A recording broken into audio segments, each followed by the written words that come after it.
Antes de começar, permita-me pedir-lhe algo. Se acredita que estas histórias devem ser contadas, se sente que o silêncio é cúmplice do horror, inscreva-se no nosso canal. Junte-se a esta comunidade que se recusa a esquecer. A sua inscrição é mais uma voz contra a indiferença. Agora, acompanhe-me. Vamos a um lugar que não existe nos mapas turísticos de Monterrey. Um bairro que a modernidade decidiu ignorar. Chama-se La Bruma, um nome que lhe assenta na perfeição, porque lá tudo parece coberto por uma névoa densa e pegajosa. Uma névoa de poeira, pobreza e segredos. As casas são todas iguais, pequenas, cinzentas, com janelas sujas, como olhos doentes que já não querem ver. As ruas não têm nome.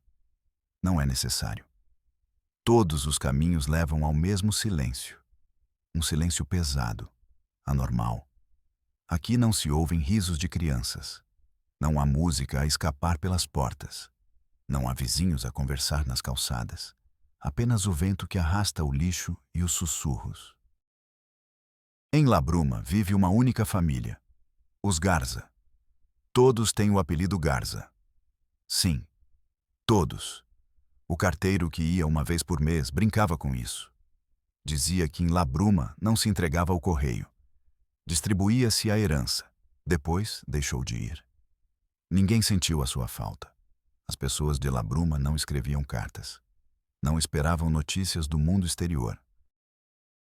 O mundo exterior tinha deixado de existir para eles há muito tempo. Ou talvez eles tivessem deixado de existir para o mundo. Viviam num ciclo fechado. Nascem Garza. Vivem como Garza. Morrem como Garza. E casam-se entre si. Por gerações. Para manter o sangue puro, diziam os mais velhos. Para manter o segredo, diria eu. A história que vou contar-lhe nunca deveria ter saído de La Bruma. Estava destinada a apodrecer ali, junto com as paredes úmidas e os olhares vazios. Mas um dia, algo mudou. Uma peça externa entrou naquele mecanismo enferrujado. Uma mulher. Chamava-se Irma. Irma não era Garza. Ela comprou uma das casas no fundo do bairro. A única que estava à venda em 50 anos. Ela a comprou por uma razão simples e brutal. Era a única que ela podia pagar. Fugindo de uma vida de agressões, ela encontrou refúgio na boca do lobo. Ela não sabia onde estava se metendo. Ninguém nunca sabe. No início, Irma tentou ser uma boa vizinha. Bom dia, dizia com um sorriso que ninguém retribuía. As mulheres Garza olhavam para ela das suas portas. Não com ódio. Pior, com total indiferença, como se olhassem através dela. Os homens simplesmente baixavam a cabeça e seguiam o seu caminho. Eram como fantasmas com a pele queimada pelo sol. Mas foram as crianças que perturbaram Irma desde o primeiro dia. As crianças Garza. Havia dezenas delas, de todas as idades. Mas elas não brincavam, não corriam, não gritavam. Sentavam-se nos degraus das suas casas, sozinhas, ou em pequenos grupos silenciosos, e olhavam, apenas olhavam, com olhos enormes, escuros e vazios. Os seus olhos não tinham o brilho da infância, tinham o peso dos séculos. Irma sentia um arrepio cada vez que passava por eles. Sentia os seus olhares fixos na sua nuca. Não eram olhares de curiosidade. Eram olhares de uma tristeza antiga, incompreensível. Uma noite, Irma não conseguia dormir. O calor de Monterrey era sufocante, e o ventilador do seu quarto apenas movia o ar quente. Ela espreitou pela janela. La Bruma estava em completa escuridão. Nem uma única luz acesa. Apenas a lua pálida sobre os telhados de zinco. E então, ela ouviu. Um som que quebrou o silêncio da noite. Não era um grito. Era um lamento. Um gemido baixo, rítmico. Quase uma canção de embalar quebrada. Vinha da casa ao lado, a casa maior, a casa do patriarca, o primeiro Garza. Irma sentiu o coração na garganta. O som era de uma criança que não chorava de dor física, chorava com a alma, e ninguém fazia nada. O lamento continuou pelo que pareceu uma eternidade. Depois, silêncio. Mais uma vez aquele silêncio opressor, mais terrível do que qualquer ruído. Irma ficou colada à janela, tremendo. Não sabia o que tinha ouvido, mas uma parte dela, a parte que tinha sobrevivido ao seu próprio inferno, reconheceu aquele som. Era o som da alma quando se parte. Naquela noite, Irma não dormiu. E soube, com uma certeza gelada, que na colônia La Bruma, o silêncio guardava um monstro com o mesmo apelido que todos os outros: Garza. Os dias seguintes foram uma tortura para Irma. O silêncio de La Bruma já não era vazio. Agora estava cheio do lamento que só ela tinha ouvido. Sempre que via uma das crianças Garza, perguntava-se se era ele ou ela. Cada rosto pequeno e sujo era uma acusação. Por que não fazes nada? Irma sentia o medo como um nó no estômago. Era uma estranha, uma intrusa. Sabia que os Garza a observavam. Sabia que naquela colônia as paredes não só ouviam, também julgavam e puniam. Certa manhã, ela viu uma menina pequena, com não mais de 4 anos, sentada sozinha na poeira. Ela tinha um vestido rasgado e os pés descalços. A menina não brincava, apenas olhava para um ponto fixo no chão. Seu rosto tinha uma expressão de resignação que não correspondia à sua idade. Naquele momento, o medo de Irma se transformou. Tornou-se raiva. Uma raiva fria e decidida. Ela já tinha passado a vida inteira fugindo. Chega. Calçou os seus melhores sapatos, aqueles que guardava para entrevistas de emprego que nunca aconteciam. Apanhou um autocarro que a levou para fora de La Bruma, como se estivesse a fugir de uma prisão. O ar da cidade parecia diferente, mais leve. Mas as pessoas pareciam igualmente indiferentes. Caminhou sem rumo até ver um prédio governamental. Grande, cinzento, imponente. Na entrada, uma placa desgastada dizia: Sistema para o Desenvolvimento Integral da Família, DIF. Sentiu uma pequena esperança. Talvez aqui alguém a ouvisse. O interior cheirava a papel velho e desesperança. Fileiras de cadeiras de plástico ocupadas por mulheres com o olhar perdido. Crianças que não faziam barulho. O mesmo silêncio doentio de La Bruma, mas com ar condicionado. Irma pegou uma senha e esperou. 1 hora. 2 horas. Viu pessoas entrando e saindo dos escritórios com a mesma expressão de derrota com que haviam chegado. Finalmente, o seu número apareceu num ecrã. Janela 4. Atrás do vidro, uma jovem olhava para ela. Tinha o cabelo preso e óculos que a faziam parecer séria. O seu nome num crachá: Carmen Mendoza, assistente social. Carmen não parecia cansada nem cínica. Ainda não. Havia uma centelha de idealismo nos seus olhos. O brilho de alguém que ainda acreditava que podia mudar o mundo, ou pelo menos uma pequena parte dele. Em que posso ajudá-la? Disse Carmen, com uma voz profissional, mas não fria. Irma começou a falar. A sua voz era um sussurro no início. Falou sobre La Bruma, sobre o silêncio, sobre os apelidos iguais, sobre as crianças que não brincavam, sobre os seus olhos vazios e do lamento à noite. Carmen ouvia. Ao contrário dos outros funcionários que Irma tinha visto, Carmen não olhava para o relógio. Não preenchia um formulário enquanto ela falava. Olhava-a nos olhos e acenava lentamente com a cabeça. Tomava notas num caderno. Não num formulário oficial, num caderno pessoal. Quando Irma terminou, Houve um silêncio. Irma sentiu-se vazia, exposto. Esperava que a despedissem com uma frase gentil, mas inútil. Vamos investigar. Obrigada pelo seu tempo. Mas Carmen ficou olhando para ela. A casa de onde vinha o choro? Perguntou. A maior, no final da rua principal. Onde mora o velho? Respondeu Irma.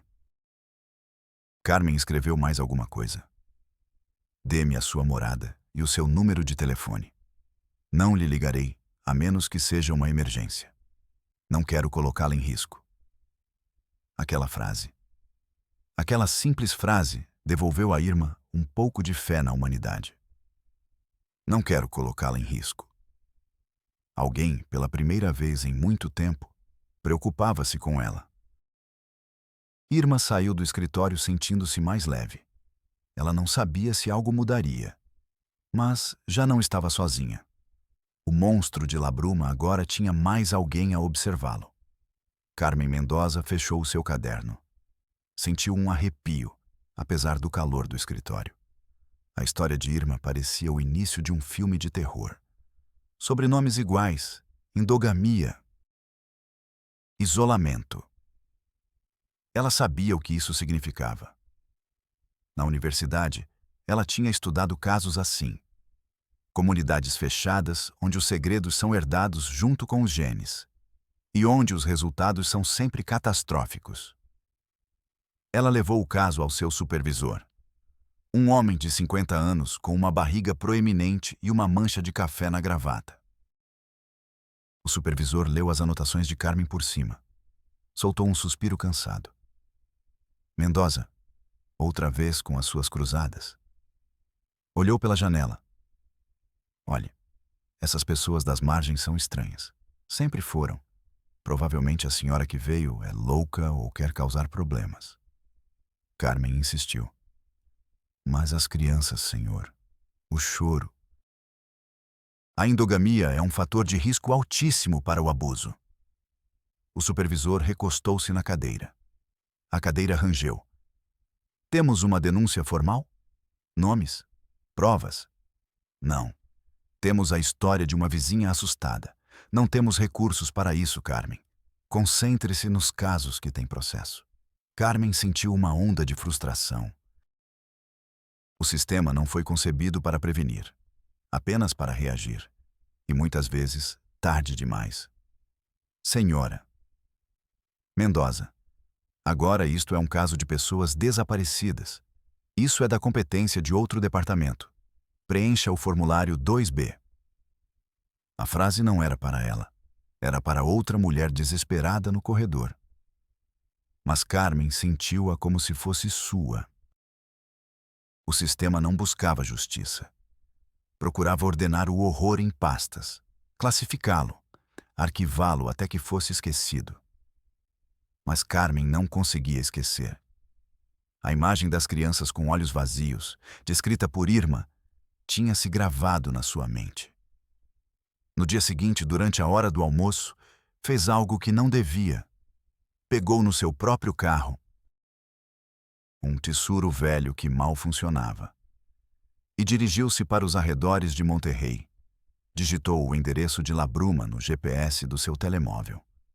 O aplicativo levou-a por avenidas movimentadas, depois por ruas menores, até que o asfalto desapareceu. A estrada tornou-se de terra batida. A paisagem urbana foi substituída por terrenos baldios e esqueletos de construções abandonadas. E então, ela viu o bairro Labruma, exatamente como Irma o havia descrito. Um punhado de casas cinzentas sob um céu branco devido ao calor. Estacionou o carro a uma distância prudente e caminhou. O silêncio foi a primeira coisa que a impressionou. Era antinatural. Viu as crianças, sentadas nos degraus, olhando para ela. Os seus olhares eram idênticos, escuros, profundos, sem emoção. Carmen sentiu que eles não a viam a ela, a mulher. Eles viam o carro, o mundo exterior, a ameaça. Ela se aproximou de uma casa aleatoriamente e bateu à porta. Ninguém abriu. Tentou outra e outra. A mesma resposta. Silêncio. Ela podia sentir que havia pessoas lá dentro. Podia ouvir movimentos furtivos, mas, para ela, as casas estavam mortas. Finalmente, dirigiu-se à casa no fim da rua. A maior, a do patriarca. Era igual às outras, só que um pouco menos deteriorada. O jardim da frente, se é que se podia chamar assim, tinha algumas plantas secas. Respirou fundo e bateu a porta. Desta vez, a porta abriu-se. Um homem muito velho apareceu na soleira. Era alto, encurvado, mas com uma presença imponente. Tinha a pele curtida e os olhos de um azul pálido, quase transparente. Eram os mesmos olhos que Carmen tinha começado a notar em algumas das crianças. Sim, disse o homem. A sua voz era como o som de pedras a roçar. Bom dia. Sou Carmen Mendoza, do DIF. Estou a fazer uma visita de rotina à zona. Mentiu. Sabia que mentir era a única forma de conseguir alguma coisa. O homem nem pestanejou. Aqui não precisamos de nada do governo. Somos uma família unida. Cuidamos de nós próprios. Disse a palavra família com um orgulho feroz. Só queria ter a certeza de que as crianças estão bem, que frequentem a escola. Continuou Carmen, tentando manter a voz firme. O velho soltou uma risada seca, sem alegria. A escola fica muito longe. E aqui eles aprendem o que precisam saber: a trabalhar, a respeitar, a ser garza. Atrás dele, na penumbra da casa, Carmen pôde ver algumas figuras se movendo. Silhuetas de mulheres e crianças que se escondiam da luz. E dela. Recebemos uma denúncia. Carmen ousou dizer. Uma denúncia anônima sobre uma criança que poderia estar doente ou triste. O olhar do velho endureceu. O azul pálido se transformou em gelo. A única doente aqui é a nova vizinha. Aquela que não é daqui. Essa mulher traz problemas. Ela fala com o diabo. Ele deu um passo à frente, preenchendo a moldura da porta. Agradeço a sua visita, senhorita. Mas estamos ocupados. E não gostamos que nos incomodem. Ele fechou a porta na cara dela. Não com violência, com uma determinação absoluta. Carmen ficou paralisada por um segundo. O coração batia forte. Não tinha conseguido nada, nenhuma prova. Mas agora tinha algo mais importante. Tinha certeza. O medo que sentiu ao olhar nos olhos daquele homem era a prova de que precisava. Atrás daquela porta, naquela casa, vivia o monstro. Enquanto caminhava de volta para o carro, sentiu todos os olhares da vizinhança fixos nela. Já não eram vazios. Agora eram hostis. Ela tinha sido marcada. Ligou o tsuru e afastou-se de Labruma, olhando pelo espelho retrovisor. O bairro parecia encolher, tornar-se um ponto cinzento na paisagem. Mas Carmen sabia que ele não a deixaria ir. Tinha chutado o formigueiro. Agora tinha de estar preparada para as formigas. Ele voltou ao escritório assim que o intervalo para o almoço terminou. Ninguém notou a sua vasta ausência. Ele sentou-se à sua secretária. As suas mãos tremiam ligeiramente. Abriu o seu caderno. Debaixo do nome de Irma, escreveu: Dom Ramiro Garza, patriarca, perigoso. E abaixo disso: as crianças estão em perigo. Todas elas. O sistema não queria ajudar. A comunidade era hostil. Ela estava sozinha nisto. Mas a imagem da menina sentada na poeira não saía da sua cabeça. Nem o eco do lamento que Irma descreveu. Carmen Mendoza, a assistente social idealista, tinha encontrado a sua cruzada e não iria abandoná-la, mesmo que tivesse de enfrentar toda a colônia Labruma. Ou o próprio diabo. Carmen Mendoza não dormiu naquela noite. Nem na seguinte. O rosto do velho Garza aparecia-lhe na escuridão. os seus olhos de gelo, a sua voz de pedra e a porta fechada, sempre a porta fechada. Ela sabia que não podia voltar a La Bruma, não oficialmente. O seu supervisor iria enterrá-la empapelada se ela tentasse. O sistema foi concebido para se proteger a si próprio, não as crianças. Sentia-se presa. Impotente. A raiva era uma brasa ardente no seu peito. Uma tarde, ao sair do trabalho, não foi para casa. Conduziu até uma cabine telefônica a vários quilômetros do seu escritório. O auscultador cheirava a plástico rançoso e suor alheio. Marcou o número da Irma. A voz de Irma do outro lado da linha soava frágil, como um vidro prestes a se partir. Alô? Sou eu, disse Carmen em voz baixa. Pode falar? Houve uma pausa. Carmen ouviu a respiração acelerada de Irma. Sim, estou sozinha. Não posso fazer nada daqui, Irma. Estou de mãos atadas. Outra pausa. Mais longa, mais pesada. Imaginei, sussurrou Irma. Mas não vou desistir, disse Carmen, com uma ferocidade que a surpreendeu. Mas preciso dos seus olhos. Preciso dos seus ouvidos. Você é a única pessoa que pode me dizer o que está a acontecer lá dentro. O silêncio do outro lado da linha era uma resposta em si mesmo. Era o silêncio do medo. Não posso, disse Irma. Eles estão a vigiar-me. Eu sei, se eles descobrirem que estou a falar consigo. Não precisa fazer nada perigoso. Apenas observe. Anote tudo o que lhe parecer estranho.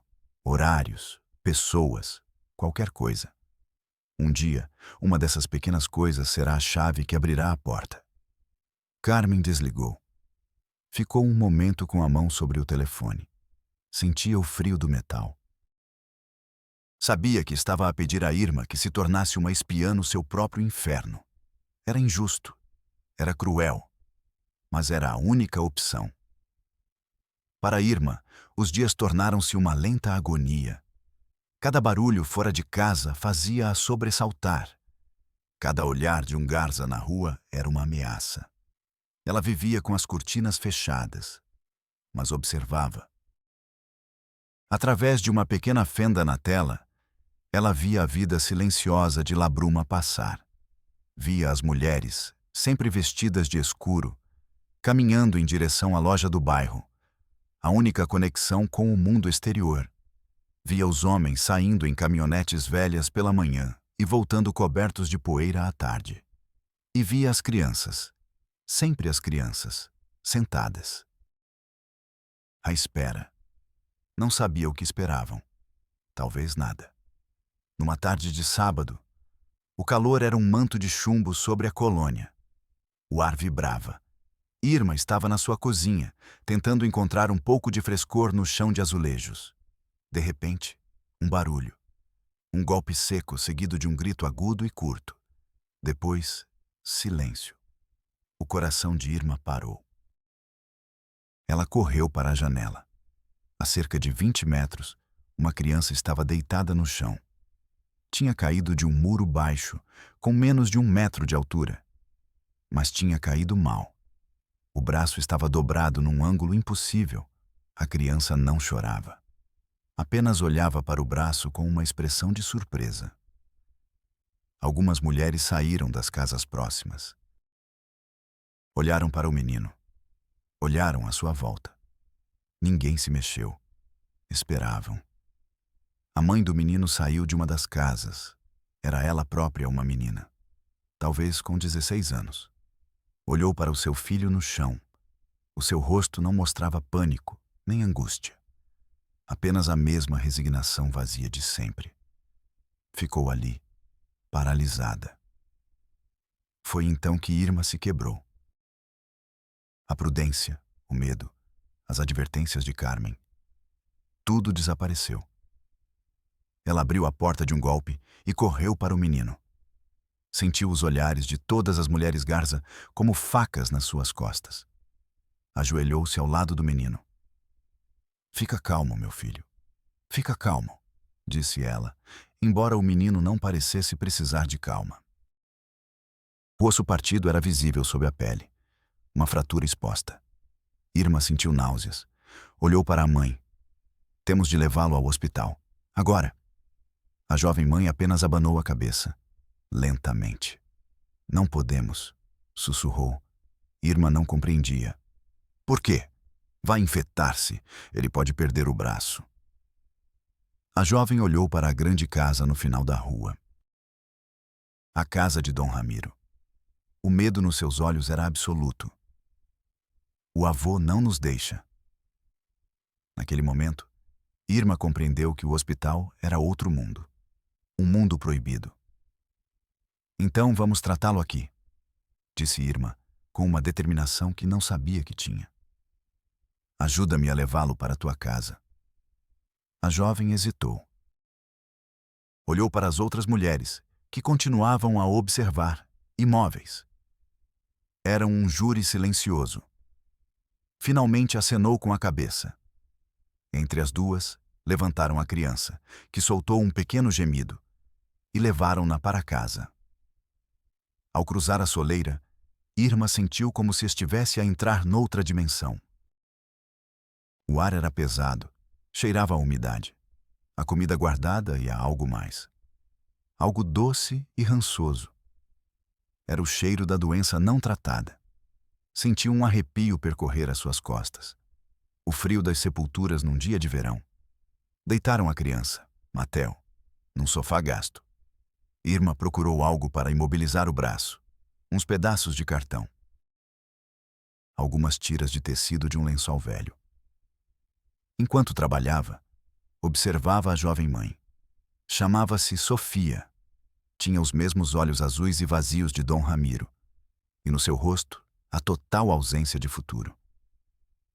Obrigada, sussurrou Sofia. Foi a primeira palavra gentil que Irma ouviu em La Bruma. Enquanto Irma terminava de imobilizar o braço, Mateo começou a ficar inquieto. Não por causa da dor. Ele olhava fixamente para uma porta fechada no fundo do corredor.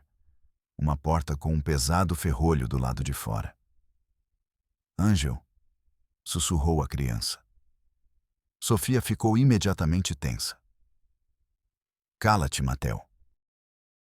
Quero ver o Ângel, insistiu a criança, com lágrimas nos olhos pela primeira vez. Irma sentiu o ar ficar gelado. Quem é Ângel? Perguntou suavemente. É meu irmão, disse Mateo. Ele está doente. O olhar de Sofia era de puro terror. Eu disse para você ficar calado. O avô vai ficar zangado. Mas Irma já não ouvia. A sua atenção estava fixa naquela porta, naquela fechadura. Por que trancar uma criança doente? Levantou-se e caminhou em direção à porta. Cada passo parecia pesado, como se estivesse a caminhar debaixo de água. Não, implorou Sofia. Por favor, não. Irma colocou a mão na fechadura fria e metálica. Sentiu uma vibração percorrer o seu braço. Era o medo. Mas não apenas o seu. Era o medo acumulado naquela casa durante anos. Abra, disse Irma. A sua voz não parecia a sua. Sofia chorava em silêncio. Não posso. A chave está com o avô. Mas Mateo, o menino com o braço partido, apontou com a mão boa para debaixo de um vaso vazio no corredor. Lá estava ela. Uma chave de ferro, velha e enferrujada. Irma pegou-a. A chave estava gelada. O sabor do medo inundou-lhe a boca. Um sabor a ferrugem e sangue. Virou-se para a porta. O rangido da chave ao entrar na fechadura foi o som mais alto que ela já tinha ouvido naquela casa. Deslizou o ferrolho e abriu a porta. O cheiro atingiu-a primeiro. Um fedor insuportável a urina, fezes e carne podre. Quase vomitou. Obrigou-se a olhar para dentro. O quarto não tinha janelas. A única luz era a que entrava pela porta aberta. No chão, sobre um colchão manchado, havia uma figura. Não era uma criança. era a forma de uma criança. Tinha cerca de 12 anos, mas o seu corpo era pequeno e retorcido. As suas extremidades estavam contraídas. Os seus dedos eram como garras. A sua cabeça era demasiado grande para o seu corpo, e os seus olhos, de um azul leitoso, olhavam para o teto sem ver nada. Ele apenas emitia um som, um zumbido baixo, constante, gutural. Era a encarnação de um segredo podre. O resultado de gerações de sangue misturado com sangue. Irma encostou-se à moldura da porta. As pernas não a sustentavam. O chão parecia ondular sob os seus pés. Era um monstro. Não vivia na casa grande. Vivia aqui, encerrado, escondido. É o Ângel. Ouviu a voz do Mateo ao seu lado. O menino olhava para a criatura no colchão com uma ternura que partiu o coração de Irma.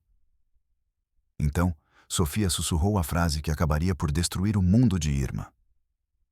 Ele é o meu irmão mais velho. Fez uma pausa, engolindo saliva. E também é o pai do Mateo. Irma olhou para ela. Não compreendia. Sofia apontou para a figura no colchão. O nosso pai, o avô Ramiro, obrigou-nos. O horror atingiu um novo nível, um novo abismo. Ângel não era apenas irmão de Sofia. Ele também era seu filho, fruto da coação exercida por Dom Ramiro. Com o tempo, em um estado de profunda ruptura, Ângel foi levado a ultrapassar limites com a própria irmã-mãe, Sofia, e desse enredo nasceu Mateo, um menino silencioso, com o braço ferido.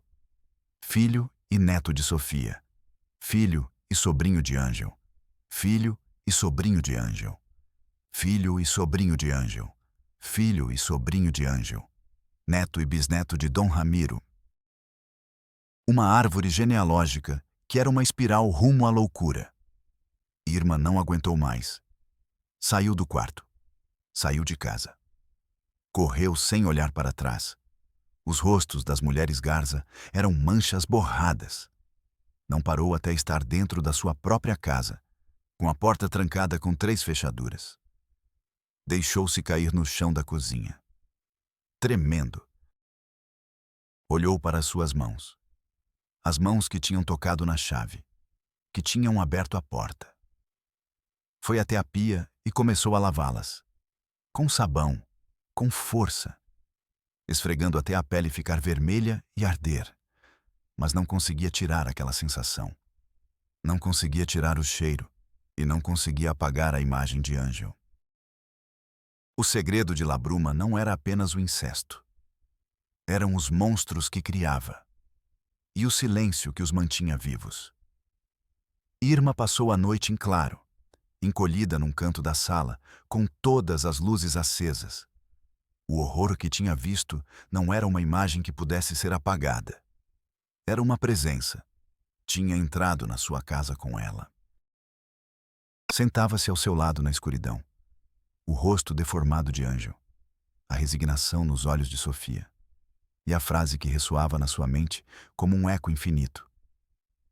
Ele também é o pai do Mateo. Ao raiar do dia, Irma tomou uma decisão. Acabou-se o medo. Acabou-se a cautela. Pegou no telefone e marcou o número de Carmen. Eu vi, disse Irma, sem preâmbulos. A sua voz estava rouca, irreconhecível. Eu vi o segredo. E então contou tudo. A queda de Mateo, a fratura, a porta trancada com ferrolho, Ângel, o cheiro, o zumbido e a confissão de Sofia. Do outro lado da linha, Carmen permaneceu em silêncio. Irma podia ouvir a sua própria respiração, agitada e superficial. O terror era uma besta viva dentro dela, arranhando para sair. Finalmente, Carmen falou. A sua voz era firme, mas Irma conseguiu detectar um tremor por baixo da superfície. Não saia de casa. Feche bem a porta. Estou a caminho. Mas desta vez, não vou sozinha.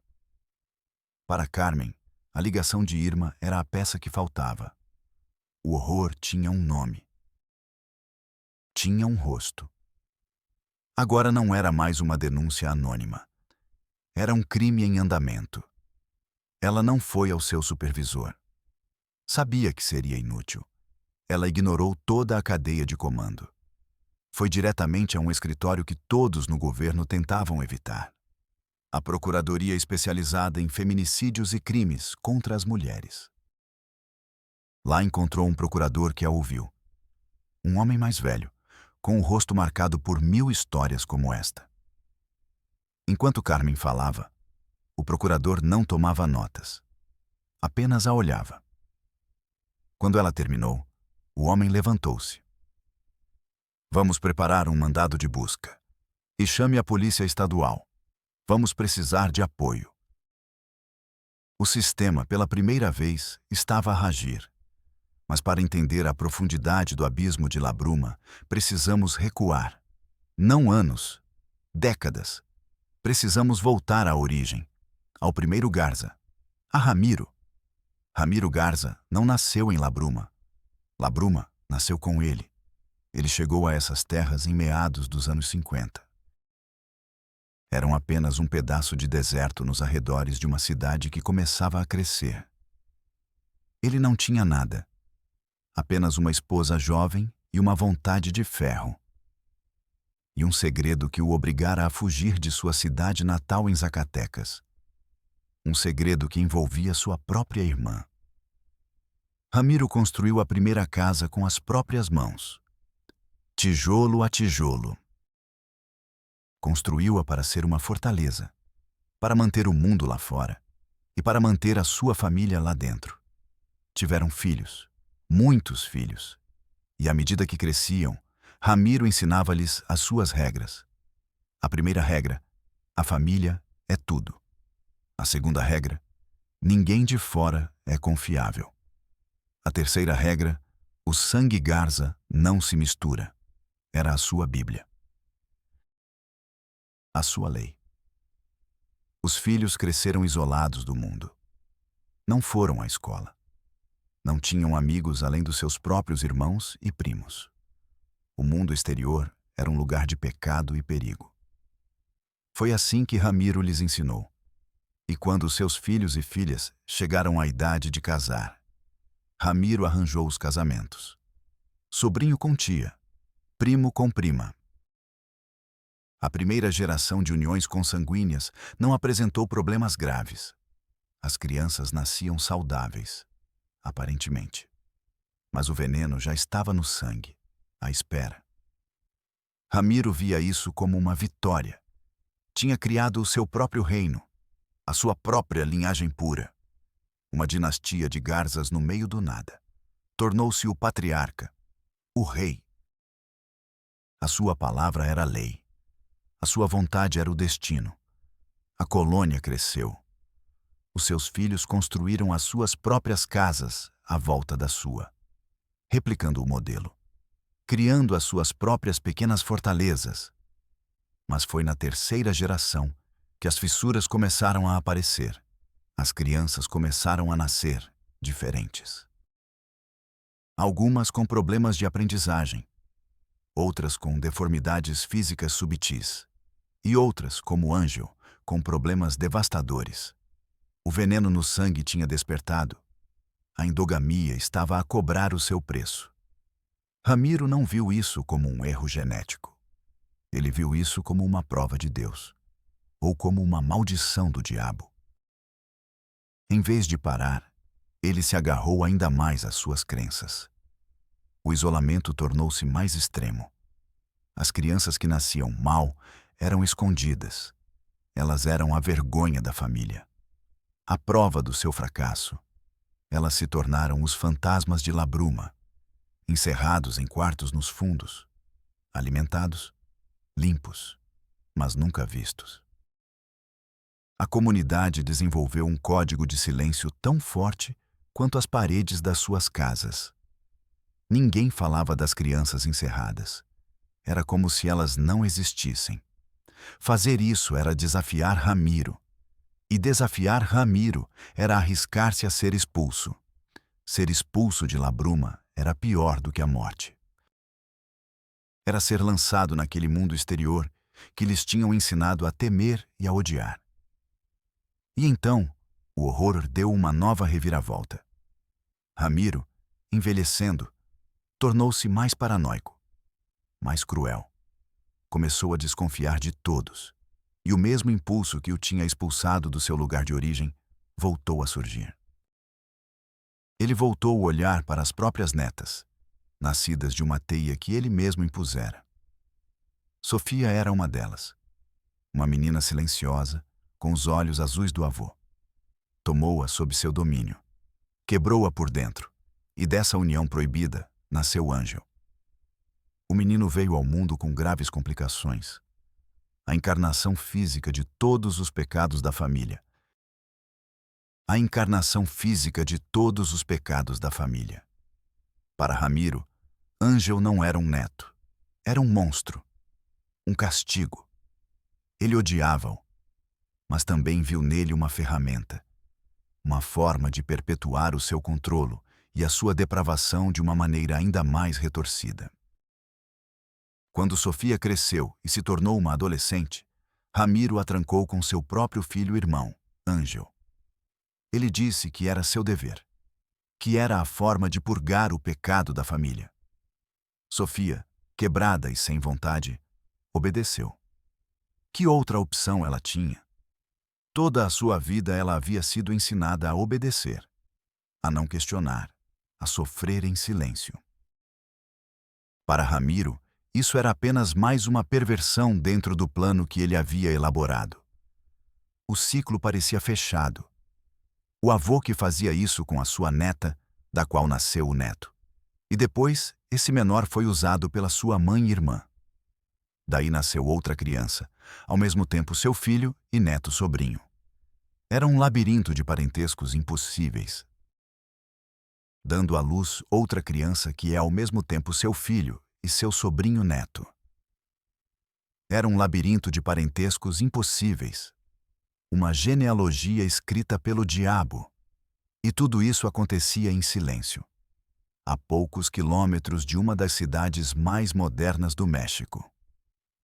Os vizinhos, os outros Garza, sabiam. Não os detalhes, não todo o horror. Mas sabiam das crianças trancadas. Sabiam da crueldade de Ramiro. E calavam-se. Calavam-se por medo. Calavam-se por lealdade familiar. Calavam-se porque o silêncio era a única coisa que conheciam. Tinham se tornado guardiões da sua própria prisão, cúmplices da sua própria destruição. Quando Irma chegou a La Bruma, foi como uma pedra atirada para um lago estagnado. As suas perguntas, o seu olhar externo, a sua recusa em aceitar o silêncio, eram uma ameaça a todo o sistema que Ramiro tinha construído durante mais de meio século. O choro que ouviu durante a noite, o braço partido de Mateu, eram as fendas por onde a luz, finalmente, começou a filtrar-se. Uma luz crua e terrível, que estava prestes a revelar o inferno que se escondia à vista de todos. O comboio estava silencioso. 2 patrulhas da Polícia Estadual e o Tsuru de Carmen Mendoza avançavam pelas ruas de Monterrey, deixando para trás o barulho e a normalidade. A cada quilômetro, o ar dentro do pequeno carro de Carmen ficava mais pesado. Ao seu lado, o promotor, um homem chamado Ernesto Valdez, olhava pela janela. Não falava. Não era necessário. Carmen sentia as mãos a tremerem enquanto segurava o volante. Não era apenas medo, era antecipação. A terrível certeza de que estavam prestes a abrir as portas do inferno e que nada voltaria a ser como antes. Chegaram à entrada de La Bruma. As viaturas pararam a uma distância prudente. "Vamos nós 2 sozinhos primeiro", disse o procurador Valdez. "Não queremos que eles se assustem e façam alguma loucura." Carmen concordou, embora a ideia de caminhar até aquele bairro sem proteção policial lhe gelasse o sangue. Saíram do carro. O silêncio de La Bruma os recebeu como uma parede invisível. Mas, desta vez, algo estava diferente. As ruas estavam vazias. Não havia crianças sentadas nos degraus. Não havia mulheres a espreitar pelas portas. As cortinas de todas as casas estavam fechadas. Todo o bairro prendia a respiração. Sabiam que eles vinham a caminho. O medo podia sentir-se no ar. Dirigiram-se primeiro à casa de Irma. Carmen bateu à porta. Irma, sou eu, a Carmen. Abra, por favor. O som de várias fechaduras a serem abertas. A porta abriu-se uma fresta. Os olhos de Irma estavam esbugalhados pelo pânico. Eles trancaram-se, sussurrou ela. Todos. Quando viram os carros. Tudo bem, Irma. Fique aqui. Feche a porta e não abra para mais ninguém, ordenou o procurador. Irma acenou com a cabeça e a porta fechou-se novamente. O som das fechaduras foi como o fechar de um túmulo. Carmen e o procurador caminharam pela rua deserta. Os seus passos eram os únicos sons. Sentiam-se observados por centenas de olhos invisíveis atrás das janelas. Chegaram à casa de Sofia, a casa onde Irma tinha descoberto a verdade. O procurador Valdés bateu à porta. Polícia Ministerial. Abra a porta. Temos um mandado de busca. Silêncio. Valdés bateu mais forte. Abram a porta ou vamos derrubá-la. De dentro, ouviu-se um barulho surdo. Uma luta. Depois, a voz de uma mulher. Não! Solte-me! E a voz de um homem, grave e autoritária. A voz de Ramiro Garza. Ninguém entra nesta casa! O procurador fez um sinal para as patrulhas.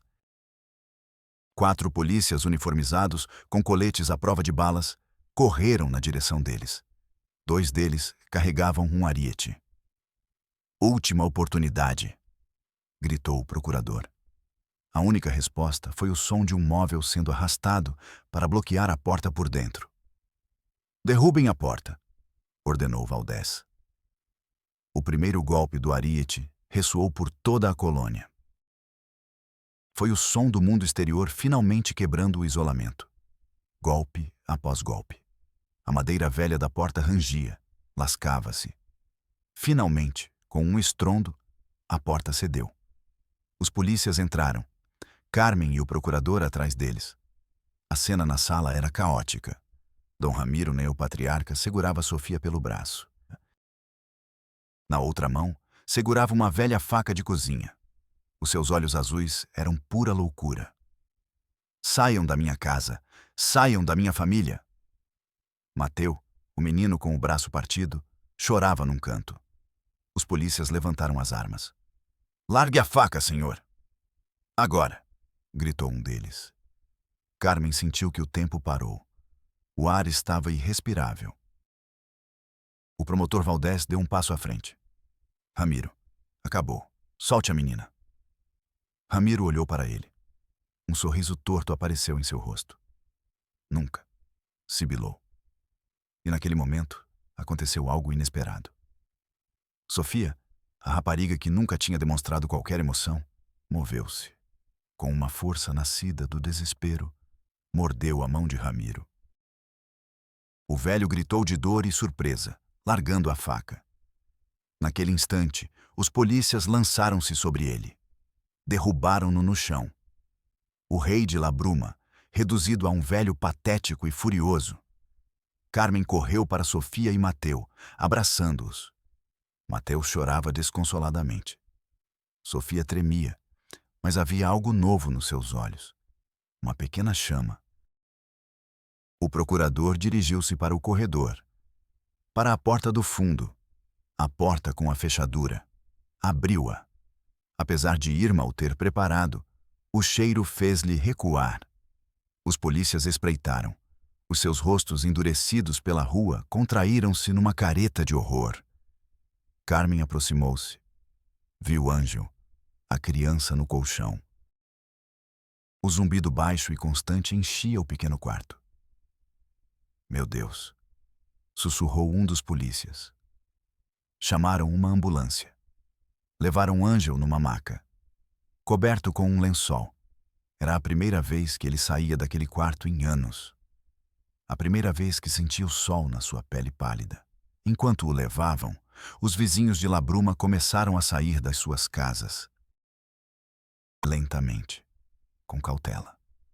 Observavam em silêncio. Os seus rostos eram uma mistura de medo, curiosidade e algo parecido com alívio. O segredo tinha vindo à tona. O monstro já não estava escondido no armário. Estava à vista de todos. Ramiro Garza foi detido. Sofia e Mateu também foram levados para ficarem sob proteção. O caso explodiu na mídia. O horror da colônia Garza. A Casa dos Segredos. Monterrey, México, o mundo inteiro, espreitava com curiosidade mórbida a vida de Labruma. Carmen pensou que tinha vencido. Pensou que a justiça finalmente chegaria. Como ela foi ingênua. Foi aí que conheceu o verdadeiro monstro. Um monstro maior e mais poderoso do que Ramiro Garza. O sistema. A primeira audiência. Ramiro Garza chegou com um advogado caro, pago por quem sabe quem. O advogado argumentou que Ramiro era um idoso senil, que não era responsável pelos seus atos, que tudo era uma tradição familiar mal interpretada. O primeiro golpe. Depois, Sofia. Na sua primeira declaração, aterrorizada, confusa, mudou a sua história. Disse que tinha mentido. Que o seu avô era bom. Que Irma, a estranha, a tinha obrigado a inventar tudo. A pressão da família, o medo incutido durante toda uma vida, foi mais forte do que a sua recém-descoberta liberdade. O segundo golpe. Carmen foi chamada ao escritório do seu supervisor, o da mancha de café. Mendoza, está a ver o que fez? Um escândalo nacional. Colocou-nos a todos em evidência. Ele não a felicitou, não a apoiou. Castigou-a. Está fora do caso. Vou transferi-la para o arquivo. Precisamos de alguém para organizar os processos dos últimos 20 anos. O sistema estava a castigá-la por fazer o seu trabalho. Sentiu uma náusea fria. A mesma que sentiu ao abrir a porta do quarto do Ângel. Sentou-se na cave empoeirada do arquivo, rodeada de pastas. Cada pasta, uma tragédia esquecida. O sistema não buscava justiça. Buscava organizar o horror em pastas, classificá-lo, arquivá-lo até que fosse esquecido. Ela se sentia derrotada. As semanas se passaram. O caso Garza foi esfriando. Novas notícias, novos escândalos ocuparam as manchetes. Ramiro Garza foi colocado em prisão domiciliar, à espera de avaliações psiquiátricas que pareciam nunca chegar. Ângel foi internado numa instituição estatal. Mais um número numa cama anônima. Sofia e Mateu foram devolvidos a Labruma, a custódia da família. O sistema tinha decidido que a família, a mesma que tinha criado o monstro, era o melhor lugar para as vítimas. Carmen ia todos os dias para o seu novo trabalho no arquivo. O cheiro a papel velho era o cheiro da justiça morta. Um dia, o procurador Valdez visitou-a. Sentou-se numa cadeira velha, no meio das torres de arquivos. Sinto muito, Carmen, disse ele. Fiz o que pude. O que vai acontecer agora? Perguntou ela. Sua voz soava oca. Valdez suspirou. Um suspiro que parecia carregar o peso de todo o sistema judicial. A defesa está a prolongar o processo. Recursos. Recursos de amparo. Em alguns meses, Ramiro Garza será declarado incompetente para ser julgado. O caso será encerrado. Sofia e Mateu continuarão em Labruma. E tudo voltará a ser como antes. Ele olhou Carmen nos olhos. O sistema não está quebrado, Carmen. Ele foi projetado assim, para proteger os poderosos e esquecer os fracos. Ele se levantou para sair. Você fez a coisa certa. Nunca se esqueça disso, mesmo que não tenha adiantado nada. Quando o procurador saiu, Carmen ficou sozinha no silêncio do arquivo. Não serviu para nada. A frase era uma facada no seu coração. Olhou para as suas mãos. As mãos que tinham guiado a polícia até o inferno. Sentiam-se vazias, inúteis. O sistema não tinha falhado. Tinha funcionado na perfeição. Tinha contido o escândalo. Tinha protegido o status quo. E tinha devolvido as vítimas à sua jaula. Labruma voltaria a fechar as suas portas. O silêncio voltaria a reinar.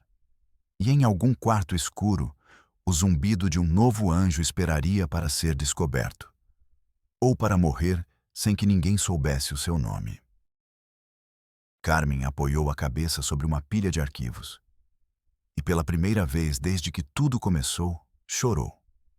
Chorou de raiva, de impotência e de uma tristeza tão profunda quanto o abismo que tentara iluminar. O arquivo tornou-se o túmulo de Carmen Mendoza. Não a mulher, mas a assistente social que ela já fora. Os dias tornaram-se semanas, as semanas, meses.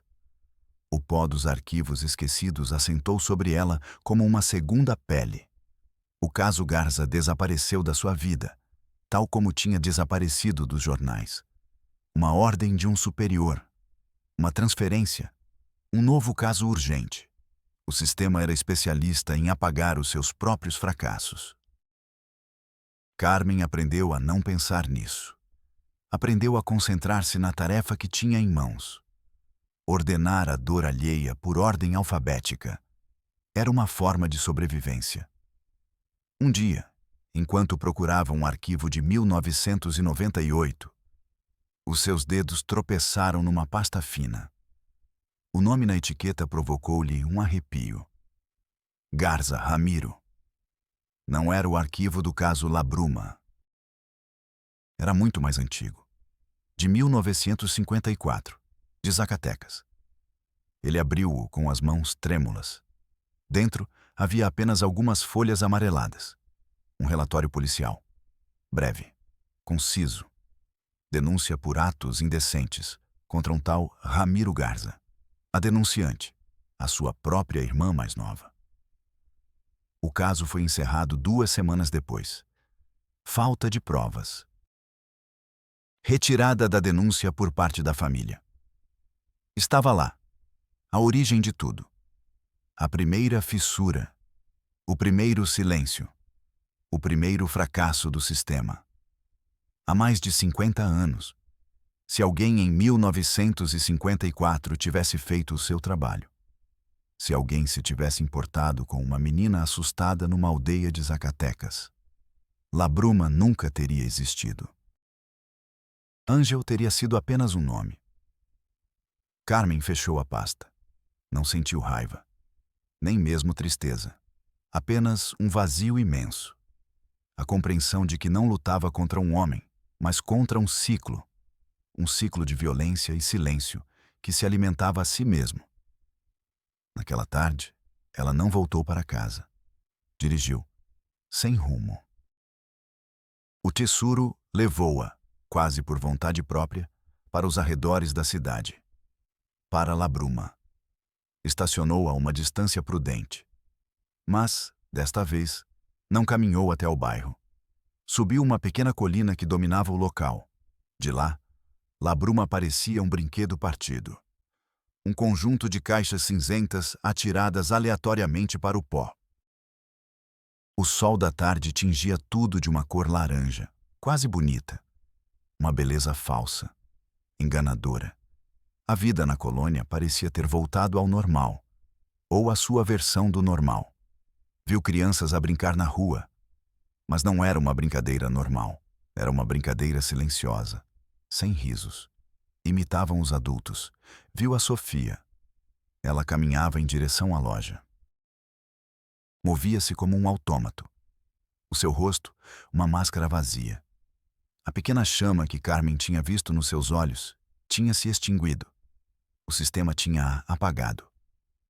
Ao longe, no alpendre da casa maior, viu uma figura numa cadeira de baloiço. Um idoso, Ramiro Garza, em prisão domiciliária. Rei novamente no seu minúsculo reino de miséria. A justiça. Carmen ficou ali até o sol se pôr. Até que Labruma se transformasse numa mancha de escuridão salpicada por algumas luzes fracas. Ela não sabia o que fazer. Voltar para o arquivo era impossível. Desistir significava deixá-los vencer completamente. Então, ela fez a única coisa que lhe restava. Pegou o seu telemóvel, não o do trabalho. O seu telemóvel pessoal. Ele começou a escrever. Não um relatório oficial, não um arquivo. A história de Irma, de Sofia, de Ângel, de Ramiro. A história do silêncio. Escreveu a noite toda, à luz do ecrã do seu telemóvel, com os dedos dormentes, com o coração partido. Quando terminou, enviou o arquivo para um único contacto. Um jornalista investigativo que conhecia. Um dos poucos que ainda acreditava na verdade. O assunto do e-mail era uma única palavra: Garza. Depois, desligou o telemóvel, deixou as chaves do tissuru no banco e começou a caminhar, não de volta à cidade, mas na direção oposta, em direção ao deserto que se estendia além de Labruma. Não sabemos o que aconteceu com Carmen Mendoza. A sua história, como a de tantas outras vítimas do sistema, termina em uma elipse. Mas a história que ela escreveu não morreu. Foi publicada. Causou um novo escândalo. Um que o sistema não conseguiu conter tão facilmente. Comissões foram criadas. Investigações foram reabertas. Não mudou o mundo. Mas salvou uma pessoa. Mateu foi retirado de Labruma. Desta vez, de forma permanente. Foi dado para adoção a uma família longe de Monterrey, longe do sobrenome Garza. Dizem que ele é uma criança brilhante, que tem um talento extraordinário para a música, que consegue tocar melodias complexas no piano depois de ouvi-las apenas uma vez. Um terapeuta, impressionado, disse uma vez que era como se o seu cérebro estivesse a tentar criar ordem e beleza a partir do caos genético de onde ele vinha. É a única luz nesta história de escuridão. A única nota de esperança numa sinfonia de dor. Irma saiu de Labruma na mesma semana em que a história foi publicada. Ninguém soube para onde ela foi. Dom Ramiro Garza morreu alguns meses depois, de velhice. Na sua cama, Labruma continua lá, um monumento silencioso a um segredo que já não é segredo, mas cujo veneno continua a correr nas veias dos seus habitantes. Uma ferida que nunca sarará.